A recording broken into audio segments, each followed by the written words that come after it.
जय छत्तीसगढ़, जय जय छत्तीसगढ़, जय हिंद, वंदे मातरम। साथियों, छत्तीसगढ़ में बीएड सहायक शिक्षकों का आंदोलन लगातार तेजी पकड़ रहा है।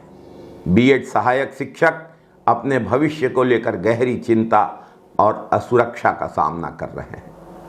सर्वोच्च न्यायालय और उच्च न्यायालय के फैसलों के बाद इन शिक्षकों का जीवन संकट में पड़ चुका है। इन फैसलों के बाद कई शिक्षक अपनी मांगों को लेकर धरने पर बैठ गए। शुक्रवार को रायपुर में सामूहिक मुंडन की घटना ने इस आंदोलन की गंभीरता को और उजागर कर दिया है।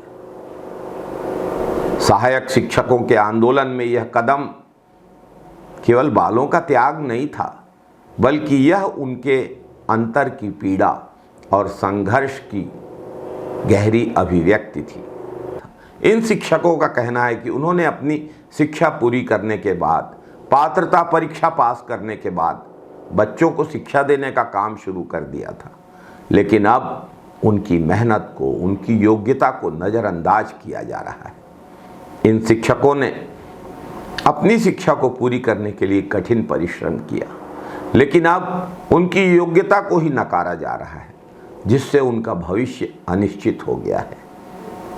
यह स्थिति केवल शिक्षकों के लिए ही नहीं, बल्कि छात्रों के लिए और पूरी शिक्षा व्यवस्था के लिए एक बड़ी चुनौती बन गई है। शिक्षकों के संघर्ष का यह प्रतीकात्मक कदम, सामूहिक मुंडन, उनकी नाउम्मीदी और नाराजगी को दिखाता है।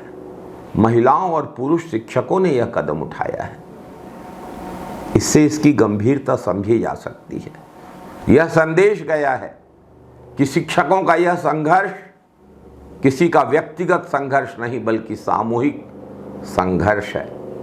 सामूहिक मुंडन को न्याय की अंतिम पुकार का नाम दिया गया है। शिक्षकों ने यह भी कहा है कि वे सरकार से केवल दया नहीं, न्याय की मांग कर रहे हैं। उनका मानना है कि सरकार की नैतिक जिम्मेदारी है कि वह उनके भविष्य को सुरक्षित बनाए।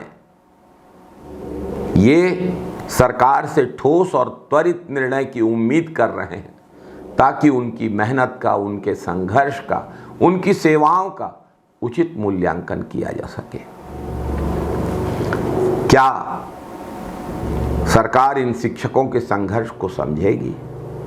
क्या सरकार इन शिक्षकों के भविष्य को सुरक्षित बनाने के लिए ठोस कदम उठाएगी?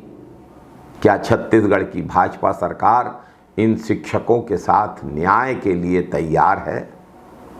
साथियों, इस आंदोलन को नजरअंदाज नहीं किया जा सकता। शिक्षकों का यह संघर्ष सिर्फ अपने भविष्य के लिए नहीं है, बल्कि पूरी शिक्षा क्षेत्र के स्थिरता के लिए भी है।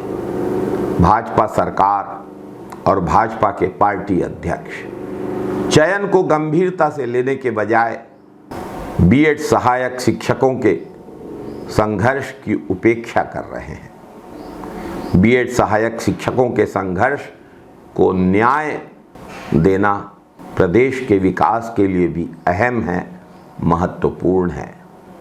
निश्चित रूप से यह किसी पार्टी के विस्तार या राजनीतिक हितों से जुड़ा हुआ कदम नहीं है। भाजपा सरकार ने जब से सत्ता संभाली है, केवल सदस्यता अभियान में लगी हुई है। भाजपा के नेता, भाजपा के मंत्री निजी कार्यों में ही काम कर रहे हैं। प्रदेश की जनता की कोई सुध लेने का भाजपा सरकार ने अभी तक प्रयास तक नहीं किया है। भाजपा सरकार को शर्म आनी चाहिए। जय छत्तीसगढ़, जय जय छत्तीसगढ़, जय हिंद साथियों, वंदे मातरम साथियों।